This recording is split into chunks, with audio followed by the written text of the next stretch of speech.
Vamos a calcular el coeficiente de correlación de Pearson. Vamos a seguir una página que habitualmente utilizan los estudiantes, que es Wikipedia. Por ahí les interesa una definición y se van a Wikipedia. Vamos a ver qué efectos produce. En primer lugar, nos encontramos con un conjunto de palabras. Habíamos dicho que las palabras tranquilizan. Entonces, esta definición, que contiene solo palabras, vamos a tomar una definición de palabra a lo Saussure: significante, correspondencia con un significado. Vamos a ir al estructuralismo clásico de la lingüística.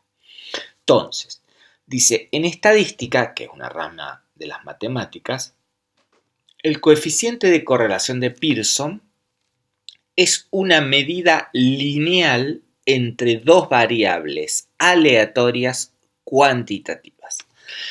Claro, cuando el estudiante se acerca a esta definición y comienza con cómo está estructurada, necesita muchos conocimientos previos.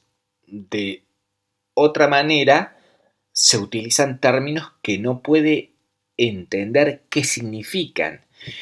E incluso lo que patrocina, lo que promueve Wikipedia y la red en general, es que uno haga intertextualidad, es decir, va a Pearson, va a variables aleatorias y así.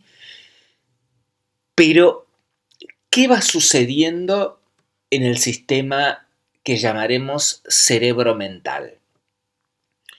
Lo que sucede es que uno va ampliando la cantidad de memorias que tiene que ir acumulando, y la meta es conocer cómo se calcula el coeficiente de correlación de Pearson. Si uno va activando una memoria tras otra memoria y va sumando, va a sobrepasar los almacenes que tiene la memoria operativa, que es la memoria que está funcionando para resolver el problema. Si uno sobrepasa esa capacidad, la persona inicia un proceso de desmotivación.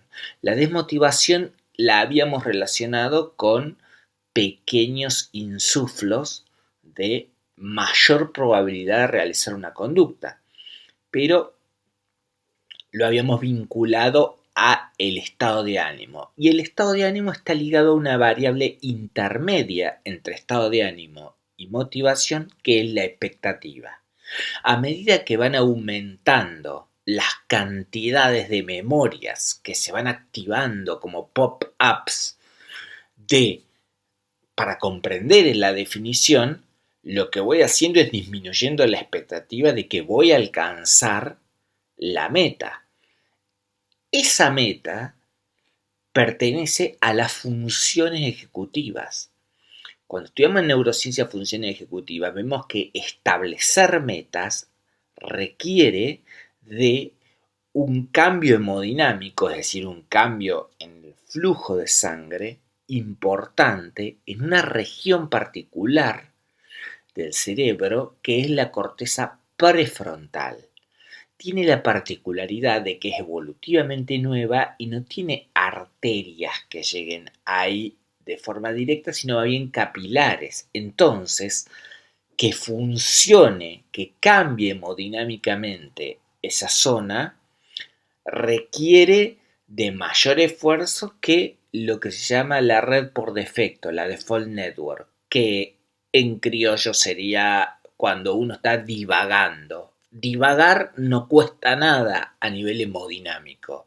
Hemodinámico significa movimiento de la sangre, que es la que transporta la glucosa, el alimento neuronal, en el sistema cerebro-mental. En cambio, en la corteza prefrontal sí que cuesta. Hay que dilatar los capilares y ese transporte que hay que realizar cuesta. O sea que las funciones ejecutivas tienen un costo mucho más alto que la red por defecto.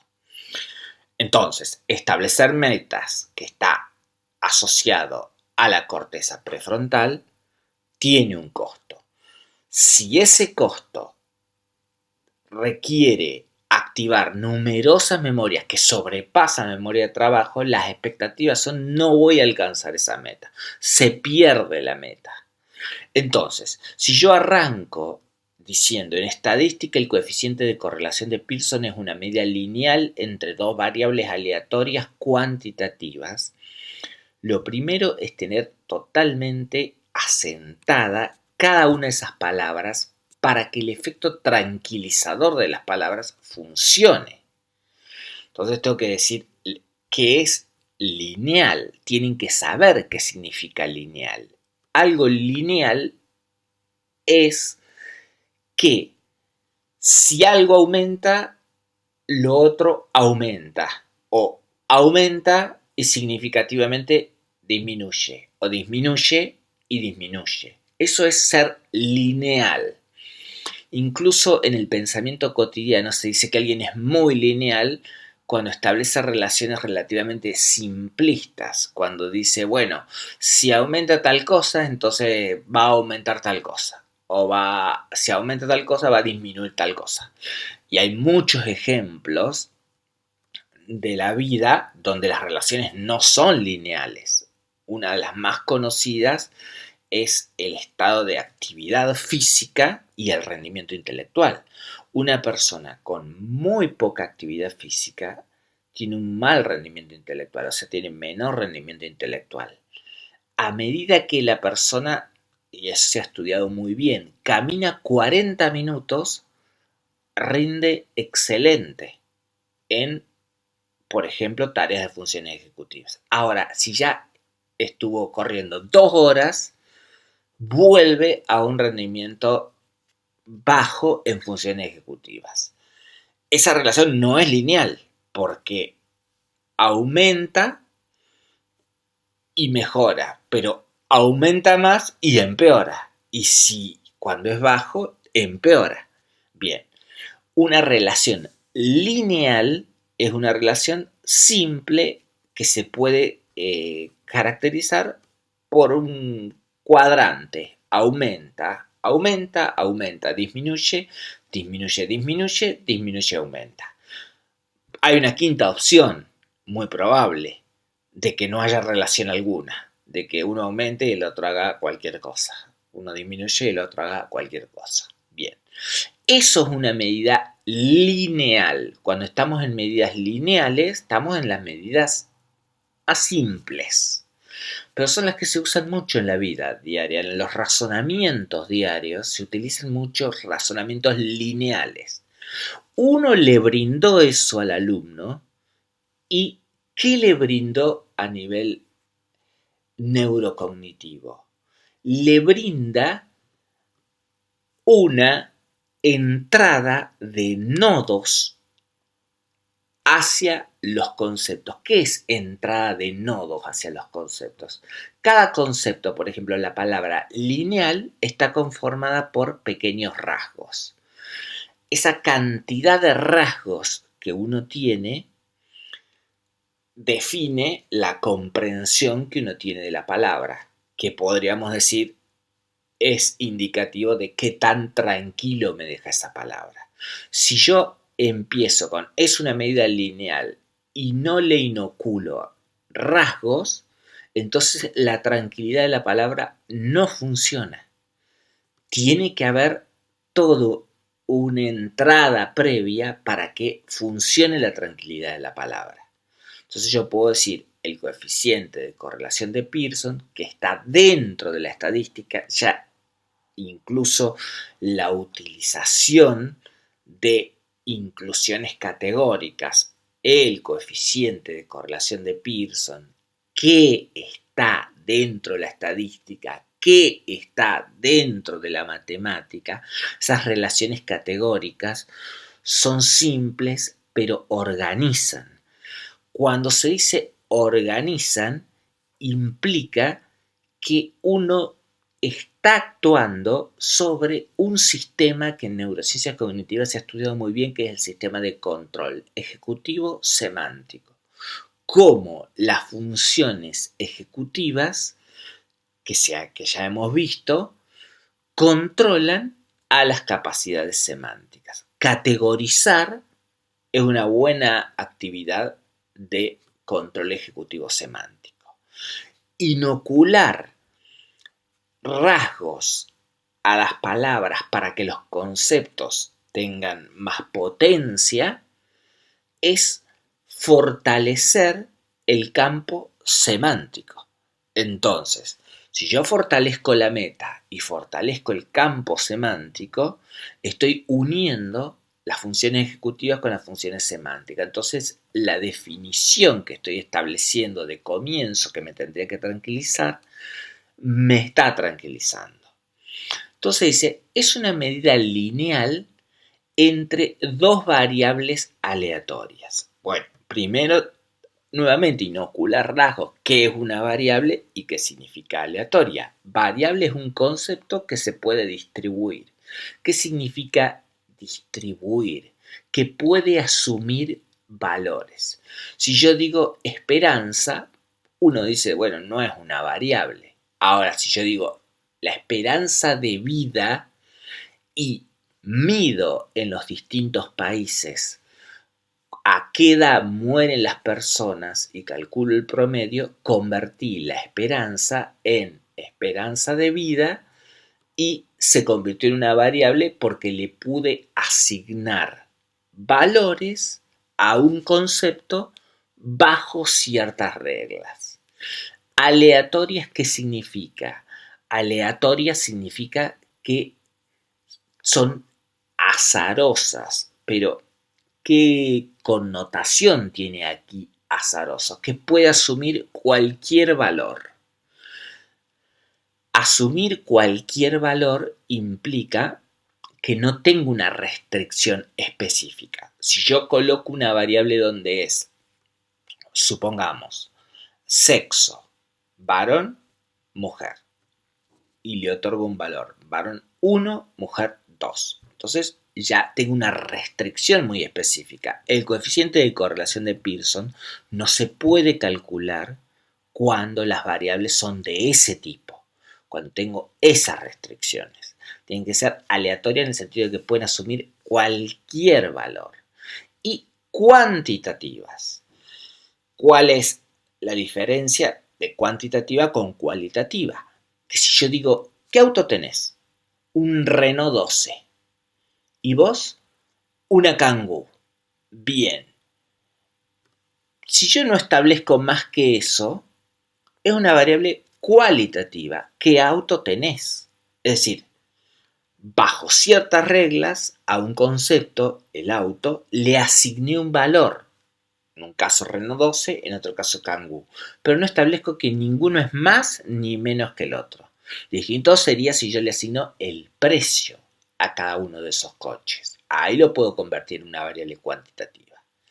Entonces, en estadística, el coeficiente de correlación de Pearson es una medida lineal, que podríamos decir simple. Eso es muy útil porque cuando uno establece una relación emocional con conceptos, aunque aclare que esa relación emocional es en cierta forma un juego, no es que está aprendiendo jugando, es que si uno le asigna una emoción para la persona, el aprendizaje es mucho más fácil porque los seres vivos hemos aprendido a partir de amenazas y a partir de gratificaciones. Entonces yo puedo decir que las medidas lineales son muy simples y le asigno una connotación de simplicidad. Hay relaciones más complejas como la cúbica, como la cuadrática, que no las voy a explicar ahora, pero están las complejas, los que tienen una complejidad. Y están las medidas lineales, los simples. Entonces, estoy actuando como actuaba Claude Lévi-Strauss con la eficacia simbólica. Es decir, le estoy creando una narración, un mito, para que la persona tenga relacionado aspectos de las bases del aprendizaje, es decir, de que me amenazan, que es bueno, que no es bueno, con los conceptos.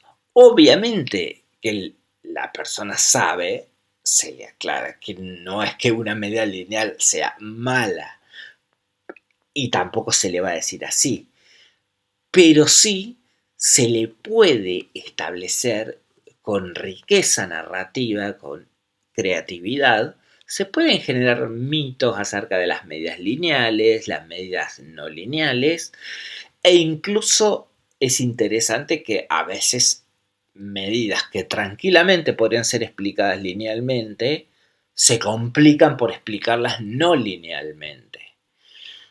Entonces nos detenemos en eso y hemos fortalecido el campo semántico, le hemos inoculado rasgos a los conceptos, hemos devuelto la tranquilidad a las palabras y hemos establecido una conectividad entre las partes ejecutivas con las partes semánticas. En neurociencia cognitiva eso es control ejecutivo semántico y esa relación está organizada por fibras de axones que son fascículos que salen de los grupos de las neuronas y se unen para transportar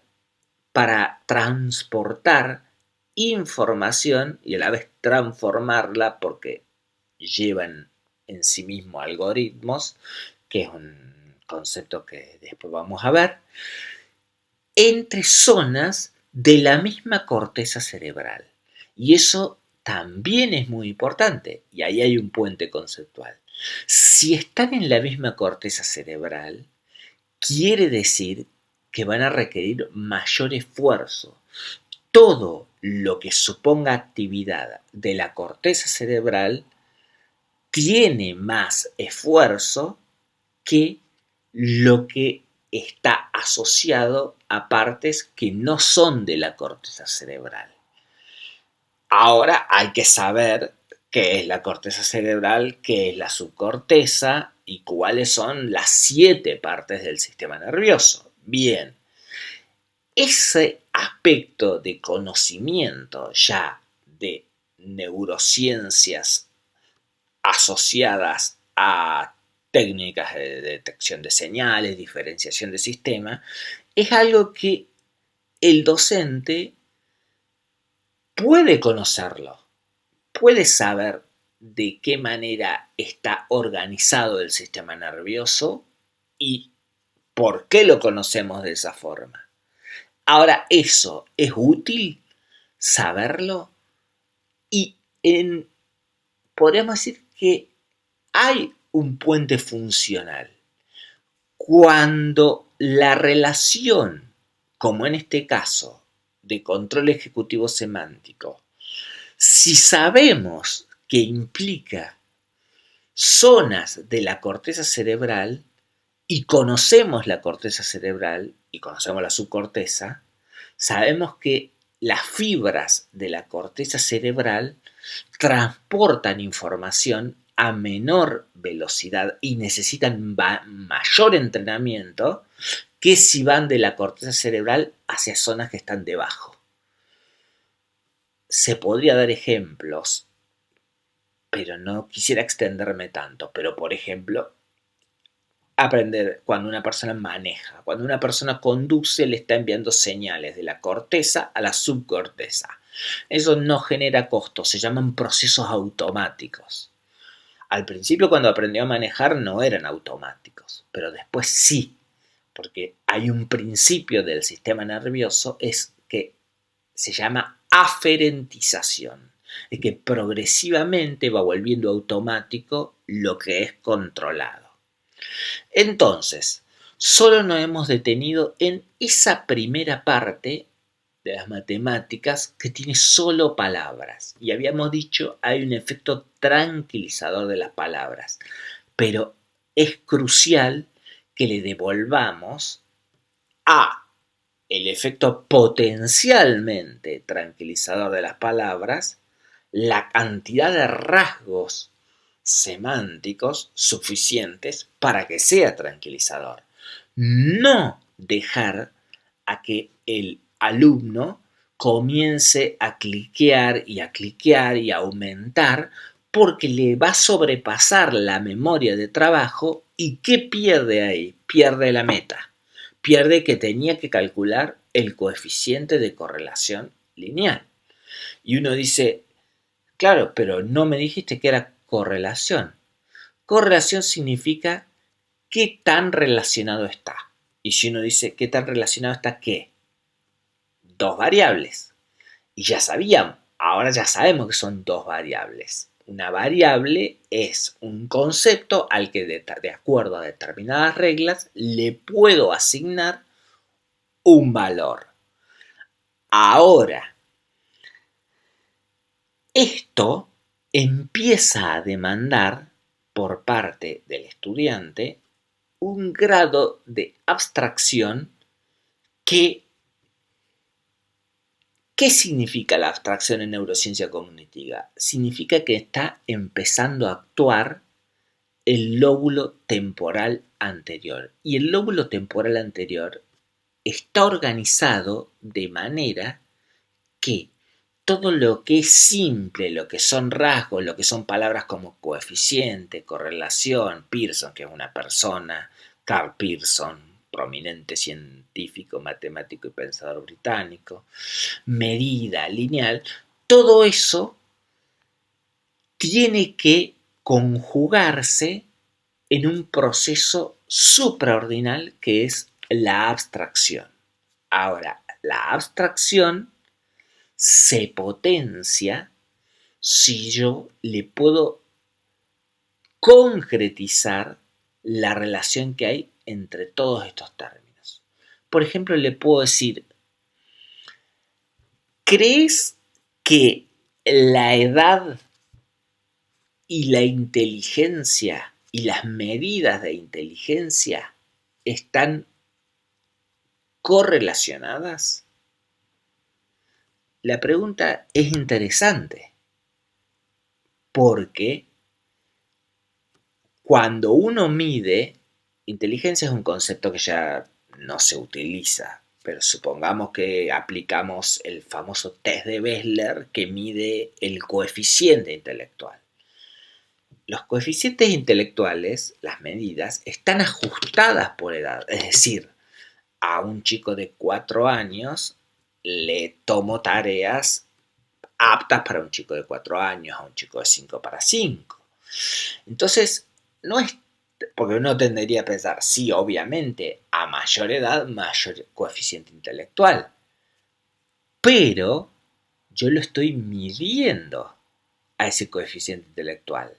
Y si lo estoy midiendo con una técnica que está ajustada por edad, no es tan sencillo responder si están relacionadas linealmente la edad y el coeficiente intelectual. Porque tranquilamente podría estar pensando que si voy ajustando la medición del coeficiente intelectual a la edad, a medida que aumenta la edad, también aumenta la exigencia para medir el coeficiente intelectual. Por lo tanto, podría no haber ninguna relación entre edad y coeficiente intelectual. La pregunta era más interesante de lo que parecía al principio. Entonces, ¿qué es una correlación? Es cuando uno tiene variables, que ya le hemos definido, y estoy repitiendo varias veces el concepto. Repetir tiene un efecto en el hipocampo, que es una estructura de la memoria que está situada en el lóbulo temporal de la corteza cerebral, que es importante la repetición, porque para que se forme la abstracción, la persona tiene que tener disponible a la mano conceptos que están formados por esos rasgos que habitualmente no usa. Si uno le diría, bueno, jugó River y el partido fue mediocre, no necesita repetir mucho porque son palabras con las que están muy familiarizados. River, partido, bueno, mediocridad. No, no soy hincha de Boca ni de River, así que no es que esté relacionando eso. Bien, pero son palabras comunes. Ahora, cuando uno utiliza palabras que no son comunes, sí conviene repetir para que las tenga a la mano, para que las tenga disponibles, como que las tenga, que no necesite ir a buscar permanentemente en Wikipedia qué significaba. Repetirle. Bien. Entonces, en estadística, el coeficiente de correlación de Pearson es una medida lineal entre dos variables aleatorias que sean cuantitativas. Y luego dice, a diferencia de la covarianza, la correlación de Pearson es independiente de la escala de medida de las variables. Nuevamente, y ahora me estoy dirigiendo a docentes, incluso a docentes de matemática. Ya ingresamos nuevamente otra vez, está tranquilizando las palabras porque está utilizando la palabra covarianza y dice, bueno, el coeficiente de correlación de Pearson no es lo mismo que la covarianza. Claro, pero ¿qué es la covarianza? Y es la variación conjunta entre las dos variables, pero dice, el coeficiente de correlación de Pearson es distinto de la covarianza. Entonces dice, la correlación de Pearson es independiente de la escala de medida de las variables. Entonces hay que seguir inoculando rasgos y hay que dar ejemplos. Ahora, en neurociencias cognitivas, ¿qué es lo que uno puede establecer como puente conceptual y funcional? Que si la persona que lo va a transmitir, si la persona que va a utilizar la tranquilización que tienen las palabras, como demostró Lévi-Strauss, lo tiene que hacer de un modo que el alumno perciba entusiasmo, porque entre los seres humanos, al igual que los primates superiores, tenemos unas neuronas que se llaman neuronas del uso, que estuvieron muy de moda cuando se le llaman neuronas espejo, donde el entusiasmo que tiene el docente es imitado por el alumno. Un docente que no utiliza variaciones en la expresión, que no demuestra entusiasmo, que no se muestra apasionado por lo que está transmitiendo, eso provoca que los mismos grupos neuronales que están en el alumno también repliquen, hace un efecto réplica. Si el docente es monótono y está un tanto perdido y no está muy convencido de lo que está diciendo, el alumno tampoco. La convicción, el entusiasmo se transmiten, eso cualquier docente lo sabe. Ahora, ¿tiene alguna utilidad saber que en realidad eso depende de las partes mediales del lóbulo prefrontal? Esa es la pregunta que se hacen los que analizan la epistemología de la neuroeducación. ¿Qué utilidad tiene saber el fundamento de por qué algo que el docente ya se da cuenta que funciona?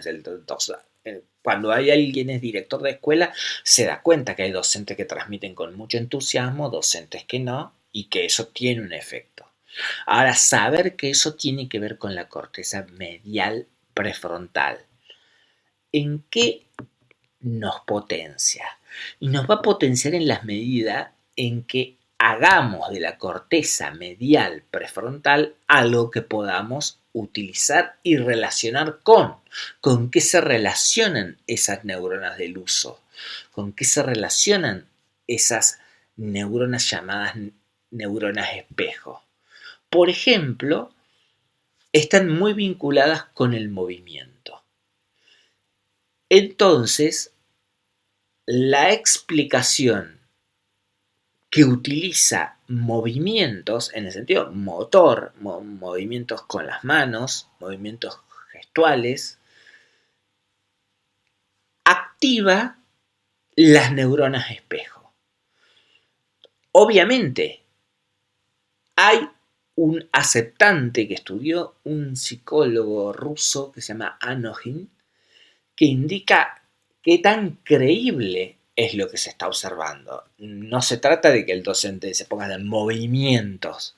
Los movimientos son fácilmente y rápidamente detectados por la corteza prefrontal como auténticos o no auténticos. Detectar que la persona está siendo auténtica o no es bastante sencilla para las personas.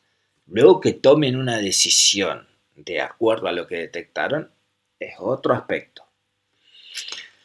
Entonces, volviendo, fíjense cómo nos hemos detenido en la parte tranquilizadora y cómo en matemática es necesario numerosas actividades a las que le vamos a llamar actividades para devolverle a la palabra su carácter tranquilizador, o diría Lévi-Strauss, su eficacia simbólica. Cuando él describía los métodos de curación por parte de los chamanes, en cuanto a que a ciertas enfermedades las convertían en mitos y decían que había un ejército que estaba invadiendo, pero que había sus propios defensores, estaban actuando y estaban siendo convocados, y había una luna que estaba creciendo y que esa luna que estaba creciendo estaba apoyando a su ejército que lo estaba defendiendo. Eso tenía un efecto que se llamaba eficacia simbólica. Bien, en matemática es crucial devolverle a las introducciones con palabras la eficacia simbólica. Y hemos tendido puentes conceptuales y puentes funcionales.